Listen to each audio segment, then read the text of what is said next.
नमस्कार प्रेक्षकांनो, या मालिकेच्या आजच्या जबरदस्त भागामध्ये आपलं स्वागत आहे. आणि त्यामध्ये आता आदिरा ही राजवाड्यांच्या घरात स्वानंदी समोर येताच स्वानंदीला आता संशय येतो आणि स्वानंदी आदिराला म्हणते की आदिरा, तुला आई काही बोलली का? तर तेवढ्यात मंदाकिनी तिथे येते आणि म्हणते की स्वानंदी, अगं काय चाललंय तुझं हे? पुन्हा तू तिलाच पाठिंबा देऊन तिला सपोर्ट करतेस का? मंदाकिनी म्हणते की हिच्यामुळे मी घराच्या बाहेर पडले आणि हिच्यामुळे माझ्या मुलांपासून मला बाजूला व्हावं लागलं. आणि तेवढ्यात आता समर, मलिका आणि अर्पिता तिथे येतात. तिघेही आता आदिराला बघताच अर्पिता म्हणते की आदिरा, तू अशी अचानक एकटी कशी आलीस? अर्पिता म्हणते, हे बघ आदिरा, तू घाबरू नकोस. मला सांग, तुझं तिकडं मन लागत नाहीये ना? अर्पिता म्हणते की तुमचे भांडणं होतात ना? अगं, आपल्या इथे एका रूममध्ये जर आवाज काढून आरोळी मारली ना, हाक मारली ना, तरी ती दुसऱ्या रूममध्ये ऐकू जात नाहीत. आणि तेवढ्यात तुमचं तर एवढं लहान घर आहे, कसं होणार आदिरा तुझं? असं अर्पिता बोलताच हात करत मंदाकिनी म्हणते, ओ व्याहीनबाई, समजवा जरा तुमच्या लेकीला.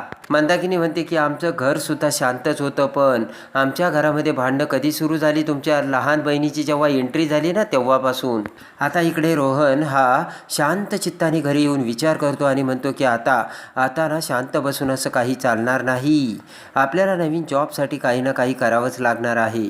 आणि आतापासून जर आपण काहीतरी तयारी सुरू केली तर थोड्या दिवसात आपल्याला कुठे ना कुठे जॉब मिळेलच, असा विचार आता रोहन करतो. आणि पटकन आता रोहन त्याच्या मित्राला फोन करतो आणि म्हणतो, प्रशांत, अरे मागे तुम्हाला बोलला होतास तुमच्या कंपनीमध्ये व्हॅकन्सी आहे म्हणून, आत्तासुद्धा आहे का? मला जरा सांगशील का? प्रशांत म्हणतो, का रे, काय झालं? तुला तर चांगला जॉब होता ना?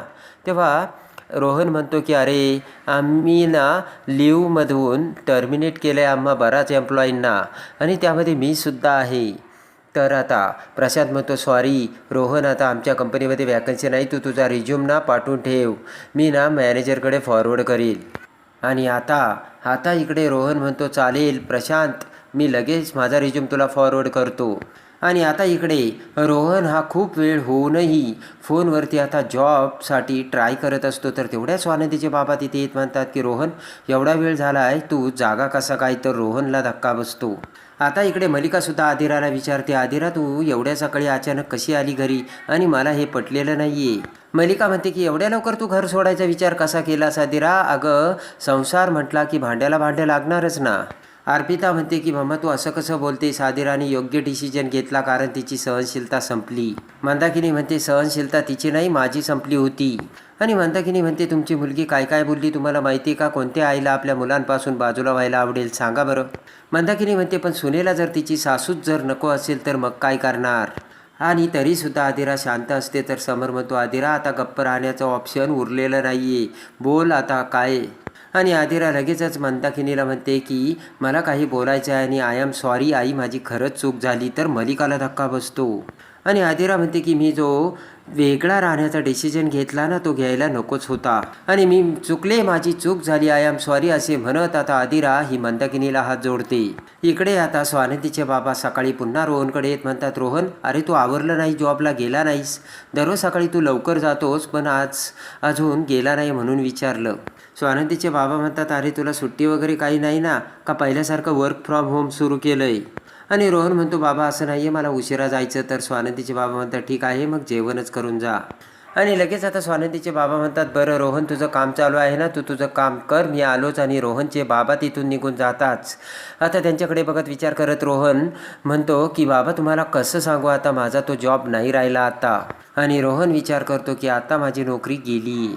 आणि आदिरा म्हणते की अर्पिता ताई, तू बरोबर बोलतेस, त्या दिवशी मी रागात बोलले आणि रागातच मी वेगळं राहण्याचा डिसिजन सांगितला. आणि आदिरा म्हणते की माझ्या या अशा बिहेवियर डिसिजनने माझ्या जवळच्यांना किती त्रास होतो हे आत्ता मला कळालं.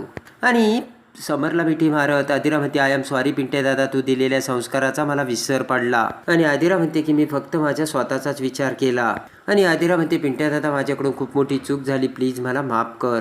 आणि हात जोडतच आदिरा म्हणते, पिंट्या दादा, खरंच माझ्याकडून खूप मोठी चूक झाली, मी चुकीचा डिसिजन घेतला, प्लीज आता तरी मला माफ कर. आणि तेवढ्यात आता इकडे स्वानंदीचा मोबाईल वाजतो. तर स्वानंदीच्या बाबांनी स्वानंदीला कॉल केलेला असतो. पटकन स्वानंदी मोबाईल घेते आणि तेवढ्यात बाजूला जात स्वानंदी म्हणते की बाबा, आपण नंतर बोलूयात का? तर स्वानंदीचे बाबा म्हणतात, ठीक आहे चालेल, पण मला फक्त एवढंच सांग, तिकडे सगळं ठीक आहे ना? आणि मंदाने काही उलटे उद्योग करून ठेवले नाही ना? आणि स्वानंदीचे बाबा म्हणतात, ती तुला त्रास देते का? आणि तिला इकडं आणावं ना, तेच मला काही कळत नाही. आणि आता टेन्शनमध्ये स्वानंदी म्हणते की बाबा मी तुमच्याशी नंतर बोलते, आता मला आदिराशी बोलू द्या. तर स्वानंदीचे बाबा म्हणतात आदिरा तिकडे आली का? स्वानंदी म्हणते हो आली, मी तुमच्याशी नंतर बोलते आणि स्वानंदी फोन कट करते. आता फोन ठेवता स्वानंदीचे बाबा म्हणतात आदिरा तिकडे कशाला गेली असेल आणि सकाळी मला यश मिळू दे असं मला म्हणाली. आता इकडे आदिरा मंदाकिनी समोर येते आणि म्हणते की जर मी हा डिसिजन घेतला नसता तर या गोष्टी घडल्याच नसत्या. आणि लगेच आता मंदाकिनी समोर बसून आता आदिरा म्हणते की त्यासाठी मला आईची पाय धरून माफी मागायची. तर सगळ्यांना मोठा धक्का बसतो आणि हात जोडतच आदिरा म्हणते आई माझी चूक झाली, मला माफ करा. आणि लगेच आता आदिरा मंदाकिनीच्या पाया पडू लागता. स्वानंदी म्हणते की आदिरा थांब, तुला यातलं काहीच करायची गरज नाहीये. आदिरा म्हणते खरंच मला पाय धरू दे, नंदुताई माझी चूक झाली. आणि लगेच आता मंदाकिनी म्हणते की स्वानंदी तिला पश्चाताप झाला, तू कशाला तिला थांबवतेस, मागू दे ना तिला माफी. तर स्वानंदीला राग येतो आणि आता आदिरा स्वानंदीकडे बघत आता इकडे मंदाकिनीच्या पायावरती डोकं ठेवते आणि ते बघून आता समरला खूप वाईट वाटतं. आणि ते बघून अर्पिता म्हणते की काय मूर्खपणा चाललाय हा, आदिरा राजवाडे आहे आणि तिला तुम्ही पाय धरायला लावताय का? मंदाकिनी म्हणते ओ ती तिच्या मर्जीने करते, मी तिला काही जबरदस्ती नाही केली. आणि मंदाकिनी म्हणते तिला तिची चूक उमगली. आणि आता आदिराला उठवत स्वानंदी म्हणते की आई तू तर आज हद्दच केली आणि तिने पाय धरून माफी मागावी असं आदिराने काहीच केलं नव्हतं. स्वानंदी म्हणते झालं का तुझं सगळ्या मनासारखं आणि एवढ्या टोकाला का जातीस तू? आणि आता मंदाकिनी विचार करते की अरे देवा, आईने तर चक्क माझे पाय धरून माफी मागितली, तेव्हा आता मला या घरातून बाहेर जावं लागतं की काय? आणि स्वानंदी म्हणते की बोल ना. तर मंदाकिनी म्हणते का ओरडतेस माझ्यावर, तिला तिची चूक कळाली ना. मंदाकिनी म्हणते की तिला तिची चूक उमगली, तुला काहीच माहिती नाही, खरं तर तू सुद्धा माझी माफी मागायला पाहिजे स्वानंदी. आणि मंदाकिनी म्हणते की तू जर तिला साथ दिली नसती आणि 2 चुली कर, चूल वेगळी कर असं जर तू तिला साथ देऊन सांगितलं नसतं ना तर इथपर्यंत प्रकरण आलं नसतं असे मंदाकिनी बोलते. आणि आदिरा म्हणते की आई नंदुताईची यामध्ये काहीच चूक नाही आणि तुम्ही जसं म्हणता ते तसं तिने नंदुताईने मला काहीच सांगितलं नव्हतं. स्वानंदी म्हणते की आई आदिरा आणि माझ्यामध्ये फक्त जनरल बोलणं झालं होतं आणि तिने तिला काय वाटतं एवढंच सांगितलं होतं. आणि स्वानंदी म्हणते की मला कळत नाही एवढ्या गोष्टीचा तू एवढा का भाऊ करतेस? तर मंदाकिनी म्हणते मी भाऊ करते का? मंदाकिनी म्हणते बस झालं, मी आता सगळ्यांचं ऐकून घेतलं, आता मी माझ्या मनाप्रमाणेच करणार. आणि मंदाकिनी म्हणते की तुला ना माझी माफी मागावीच लागणार. आता ती ऐकून मलिका अर्पिता खुश होतात. हळूच मलिका म्हणते की वाटती तेवढी साधी बाई नाही, हुशार निघाली ही आणि बरोबर स्वानंदीला काचाट्यात सापडवलंय. आणि अर्पिता म्हणते की मला ना ती माझ्या समोर तिच्याच आईचे पाय धरताना बघायचंय. आणि आता मलिका हळू आवाजात म्हणते की स्वानंदी आपल्यासमोर लई उड्या मारत होती ना, आता तिच्या आईसमोर पाय धरताना मला सुद्धा आवडेल. आणि आदिरा पुन्हा आता मंदाकिनीची हात जोडून माफी मागत म्हणते की आई प्लीज मला तुम्ही माफ करा आणि हे सगळं थांबवा ना. आणि मंदाकिनी म्हणते की तू नको आता काही करू, तू माफी मागितली ना आणि आता तू गप्प राहा, तुझ्या एकटीच्या माफी मागण्याने काहीच होणार नाही आणि तुझे इतकीच ही सुद्धा जबाबदार आहे, तेव्हा हिने सुद्धा माझी माफी मागितलीच पाहिजे असे स्वानंदीकडे बघत आता मंदाकिनी बोलते. मंदाकिनी म्हणते जशी तुला तुझी चूक कळली तशी हिला पण कळू दे. आणि समर म्हणतो की स्वानंदी मॅडमना त्यांची चूक कधीच मान्य नव्हती, तरीसुद्धा त्या तुमच्यासाठी तुम्ही इथे आल्यापासून सगळं काही करतायत. आणि मंदाकिनी म्हणते करतायत ना, माझ्यासाठी खूप काही करतात, तुम्हाला माहिती आहे का, सारखे येऊन जाऊन भांडण करतायत. आणि मंदाकिनी म्हणते सारखं आपलं घरी जा तेच करतायत ते आणि आजपर्यंत स्वानंदीबाईने ना हेच केलंय. आणि आता आजी म्हणते मंदाताई तुम्ही शांत राहा ना. मंदाकिनी म्हणते किती शांत राहू, माझ्या शांततेचा अंत बघितला हो. आणि मंदाकिनी म्हणते मागू द्या ना तिला माफी. तर स्वानंदी म्हणते की तू माझी आई आहे, तुझ्यासमोर ना मला माफी मागायला आणि पाया पडायला मला काहीच वाईट वाटणार नाही. आणि स्वानंदी म्हणते की मी तुझी माफी मागते, मला माफी मागायला काही हरकत नाही. आणि तेवढ्यात आता स्वानंदी ही माफी मागायला खाली बसायला लागताच पाठीमागून स्वानंदीचे बाबा तिथे येतात आणि म्हणतात थांब नंदू. लगेच स्वानंदी आणि सगळेजण स्वानंदीच्या बाबाकडे बघतात आणि लगेच आता मंदाकिनी पुढे येत स्वानंदीच्या बाबाला हात करते, तुम्ही ते कसे काय? तर लगेच स्वानंदीचे बाबा म्हणतात हो मीच, आणि मला यायला जरा उशीर झाला. आणि स्वानंदीचे बाबा म्हणतात मला नक्की खात्री आहे तू आदिराला सुद्धा माफी मागायला लावली असणार. आणि स्वानंदीचे बाबा म्हणतात मी जर वेळेवर आलो असतो तर तिला सुद्धा माफी मागावी लागलीच नसती. आणि मंदाकिनी म्हणते की हा इथल्या माझ्या मानाचा प्रश्न आहे, आदिराने माझी माफी मागितली, स्वानंदी माझी माफी मागत होती तर तुम्हाला काय प्रॉब्लेम होता? आणि स्वानंदीचे बाबा म्हणतात का माफी मागायची, हा काही नवीन खेळ आहे का? स्वानंदीचे बाबा म्हणतात का तिने माफी मागायची आणि तिने काही न करता तिने का तिच्या चुका मान्य करायच्या? आणि स्वानंदीचे बाबा म्हणतात की नंदुनी या माफी कशाला मागायची, तिची तर यामध्ये काहीच चूक नाहीये. मंदाकिनी म्हणते बरोबर ना, शेवटी ती तुमचीच मुलगी, तिची काहीच चूक नाही, तुम्हाला ते बरोबरच वाटणार.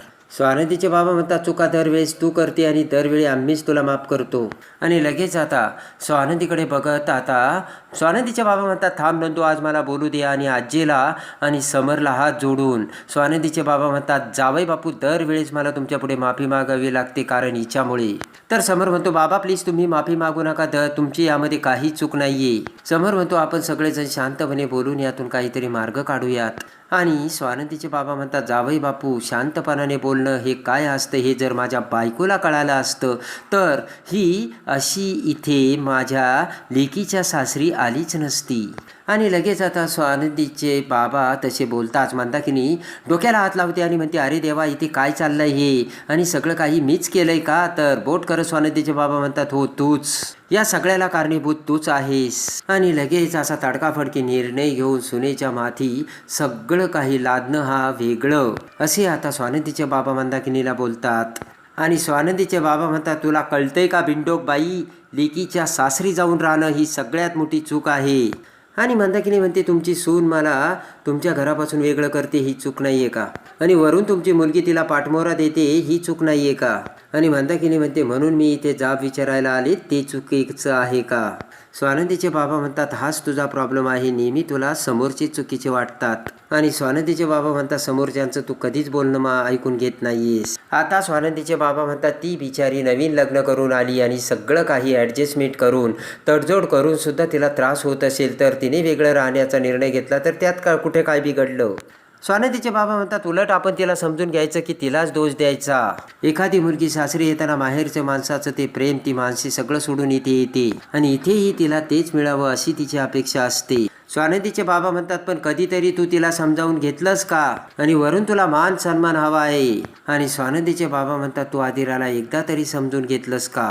आता स्वानंदीचे बाबा म्हणतात एका छताखाली एकत्र राहणं म्हणजे संसार होत नाही, आणि प्रेमामध्ये एकमेकांसाठी धावून देणं जाणं हे एक संस्कारिक कुटुंबाचं खरं लक्षण असल्याचे आता स्वानंदीचे बाबा मंदाकिनीला समजावतात. आणि वेगळं राहूनही कुटुंब जपता येऊ शकतं हे आदिराला समजलं होतं. आणि स्वानंदीचे बाबा म्हणतात वेगळं राहून आदिरा आपल्याला काही वाऱ्यावर सोडून देणार नव्हती, आणि आदिराने हा जो निर्णय घेतला तिच्या निर्णयाला माझा पूर्ण पाठिंबा आहे असे आता स्वानंदीचे बाबा बोलतात. आणि मोकळेपणाने तिने ते आपल्या समोर सांगितले यामध्ये आदिराची काही चूक असे स्वानंदीचे बाबा सांगतात. आणि यामध्ये नंदूची सुद्धा काही चूक आहे का? दोघींची यामध्ये काही चूक नाही. तर मंदाकिनी म्हणते अहो ही गोष्ट माझ्या सन्मानाची आहे, माझ्या मान सन्मानाची प्रश्न आहे. स्वानंदीचे बाबा म्हणतात तुझ्या मान सन्मानासाठी आदिराची काही चूक नसताना आदिराला तू माफी मागायला लावलीस, आणि आता नंदूच्या सुद्धा बाबतीत तू तेच करतेस असे स्वानंदीचे बाबा बोलतात. आणि आता स्वानंदीचे बाबा म्हणतात नंदूला सुद्धा आता माफी मागू दे, मग मी सुद्धा तुला माझा निर्णय सांगेन, पण तो इथे नाही घरी गेल्यावर. ते ऐकताच आता मंदाकिनीला धक्का बसतो. आणि आता मंदाकिनी आता आतून घाबरते आणि विचार करते की बापरे आता हे काय निर्णय देणार आहे, माझा संसार मोडण्याची की मला बाहेर काढण्याची? आता मंदाकिनी विचार करते मला यांचा स्वभाव माहिती आहे, ठरवलं की हे मागे हटत नाहीयेत. आणि स्वानंदी म्हणते की बाबा मागू दे ना मला माफी, काय त्याच्यात एवढं? तर मंदाकिनी म्हणते राहू दे एवढं सगळं रामायण घडल्यानंतर कशाला माफी मागते, राहू दे आणि जा तुम्ही घरी, आणि मी काही येणार नाही. आणि लगेच आता मंदाकिनी म्हणते जा तुमच्या सुनेला घेऊन. तर स्वानंदी म्हणते बाबा एकट्या आदिराला ते घरी घेऊन जाणार नाही आहे. मंदाकिनी म्हणते म्हणजे? स्वानंदी म्हणते की तुझंसुद्धा ते घर आहे ना. आणि स्वानंदी म्हणते तुझ्या घरी आता बाबांबरोबर तुला जावं लागणार. स्वानंदी म्हणते तू आदिराला सगळं करायला लावलं आणि त्या बिचारीने निमूटपणे केलं, आणि आता तू तिचं सगळं ऐकायचं. तर मंदाकिनी म्हणते नाही म्हणजे नाही, मी जाणार नाही. तर स्वानंदीचे बाबा म्हणतात तुला लाज कशी वाटत नाही? आणि स्वानंदीचे बाबा म्हणतात एवढं सगळं झाल्यानंतर मी स्वतःवरून घरी येते असे तू म्हणायला हवंस. आणि लगेच आता मंदाकिनी म्हणते किती वेळा मी तुम्हाला सांगितलं मला त्या घरी यायचं नाही. आणि डोक्याला हात लावत मंदाकिनी चक्कर येण्याचं नाटक करते. तर मलिका स्वानंदी सगळेजण तिला धरतात. आता मंदाकिनीला चक्कर येताच आता स्वानंदी म्हणते आपण आईला लवकरात लवकर हॉस्पिटलमध्ये ॲडमिट करूयात. तर मंदाकिनी म्हणते नको ॲडमिट नको. स्वानंदी म्हणते आई तुला लवकर बरं वाटावं म्हणून ॲडमिट केलंच पाहिजे. तेव्हा आता स्वानंदीचे बाबा म्हणतात तुला मग एवढी अचानक चक्कर कशी आली हे कळायला नको का? मंदाकिनी म्हणते की अहो मला धक्का बसलाय. तर स्वानंदीचे बाबा म्हणतात तुझ्या वागण्याने आम्हाला दररोज धक्का बसतोय. मलिका म्हणते स्वानंदी त्यांची तब्येत बरी नाहीये, बघतोय ना आपण, कशाला उगीच त्यांना त्रास देते. आणि मलिका म्हणते मी काय म्हणते समर डॉक्टर घरी येतील ना. तर समर म्हणतो की स्वानंदी मॅडम थोडा वेळ थांबा, त्यांना आपण जरा आराम करू देत. आणि आता लगेच आता मंदाकिनी म्हणते मला जर थोडासा आराम करायला मिळाला तर बरं वाटेल. तर स्वानंदी आणि मलिका तिला बेडरूममध्ये घेऊन जातात. तर समर स्वानंदीच्या बाबांना म्हणतो की माझी आदिरा किती नशीबवान आहे, तिला तुमच्यासारखे प्रेमळ सासरे मिळाली आणि कायम तुम्ही आदिराला सपोर्ट करत आला त्याबद्दल आता समर त्यांचे आभार मानतो. आणि किती सहजपणे तुम्ही आजच्या पिढीला समजून घेऊन त्यांच्या पद्धतीने विचार केलात असे समर सांगतो. आणि आदिरा म्हणते मी प्रेमाने आता बाबा त्याच घरी राहील. आणि त्यानंतर आता इकडे आश्रमामध्ये वृक्षारोपणाचा कार्यक्रम असतो आणि त्यासाठी आता स्वानंदी ही आता मराठमोळे पोशाखात वेशी घालून आणि भरजरी साडी घालून बांगड्या घालून आता खरी पाटलीन बनून आश्रमात आलेली असते. तर तिथे मीडियावाले सुद्धा येतात. तर मीडियावाले स्वानंदीला म्हणतात तुम्ही इथे तर म्हणाला होता इथे समर राजवाडे येणार आहे आणि वृक्षारोपणाचा कार्यक्रम होणार आहे. तर स्वानंदी म्हणते येणार आहेत ना.